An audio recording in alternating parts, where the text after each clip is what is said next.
Bienvenidos de nuevo a la SECTE Lleva al AJA 2021, donde os presentamos las novedades más relevantes que se están presentando en el Congreso americano. A continuación os voy a presentar los resultados de la empagliflozina en insuficiencia cardíaca con fracción de eyección por encima del 50%, resultados del Emperor Preserve. El Emperor Preserve se publicó hace unos meses, incluyó a 6.000 pacientes con una fracción de eyección por encima del 40%, a los que se les estratificó a empagliflozina 10 miligramos al día versus placebo, y se analizó el tiempo hasta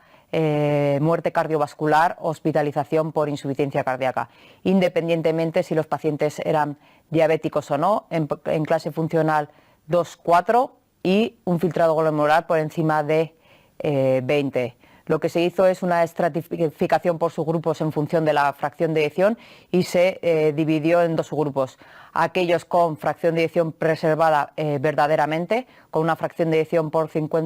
superior al 50%, versus los de rango intermedio, entre 41 y 49%. Respecto a las características basales del grupo con fracción de eyección preservada pura, vemos que la media de edad es de 72 años, que un 50% eran mujeres, un 50% también de diabéticos, y que sí que destacar que respecto al tratamiento un 80% estaban con IECA, ARNI o ARA2, un 84% con beta bloqueantes y un tercio de pacientes con antagonistas de la aldosterona. Respecto a los resultados en el subgrupo de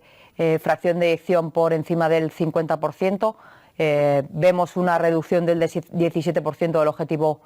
combinado en este subgrupo de pacientes, sobre todo gracias a la disminución de la de primer evento por hospitalización por insuficiencia cardíaca, con una reducción del 23%.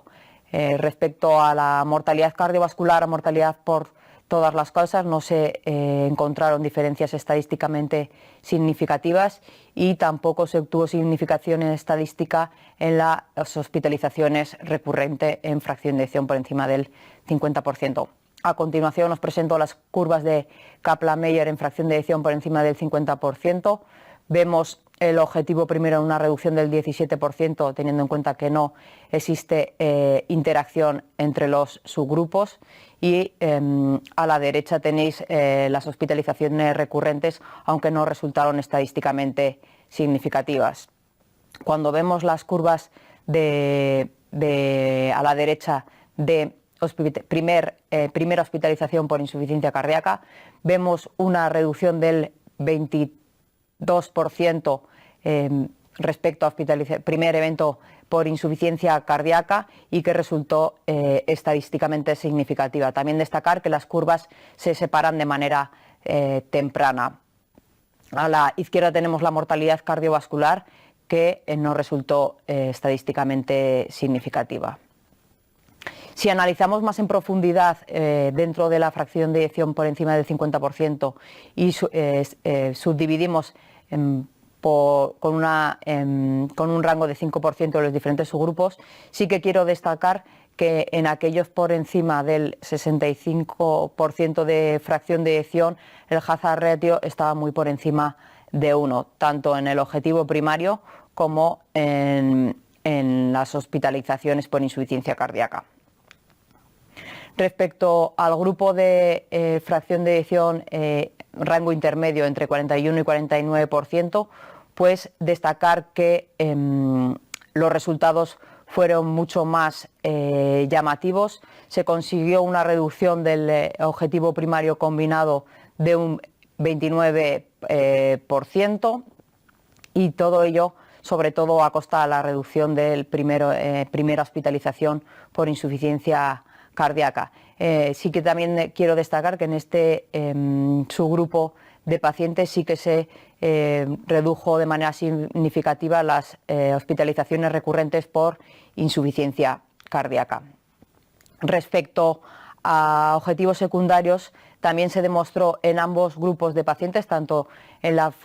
fracción de eyección preservada puramente como el rango intermedio, una mejoría en los cuestionarios de calidad de vida. con una P de interacción de 0,9. Y respecto a la clase funcional en la fracción de eyección preservada, es decir, aquella con fracción de eyección mayor del 50%, sí que se observó un mayor porcentaje de pacientes que presentaban una mejoría en la clase funcional frente a los que no la presentaban. A modo de resumen de los resultados, destacar que en los pacientes con fracción de eyección preservada verdaderamente, aquellos con fracción de eyección mayor del 50%, se produjo una reducción del 17% del objetivo primario combinado de muerte cardiovascular y hospitalización por insuficiencia cardíaca, que este objetivo combinado sobre todo se redujo a costa de disminución de las hospitalizaciones por insuficiencia cardíaca con una reducción del 22% y que también se produjo una mejora en los cuestionarios de calidad de vida y una disminución de la progresión de las curvas de filtrado glomerular. Como conclusiones, destacar que la empagliflozina demostró la reducción del objetivo combinado de muerte cardiovascular y hospitalización por insuficiencia cardíaca en un 17% en el subgrupo de pacientes con fracción de eyección superior o igual al 50%, que a su vez se observó una mejoría de la calidad de vida, clase funcional y función renal, y destacar que es el primer ensayo clínico que demuestra que un fármaco produce una mejoría clínica en los pacientes con insuficiencia cardíaca con fracción de eyección superior o igual al 50%. Y seguimos en la SEC te lleva a la AJA 2021.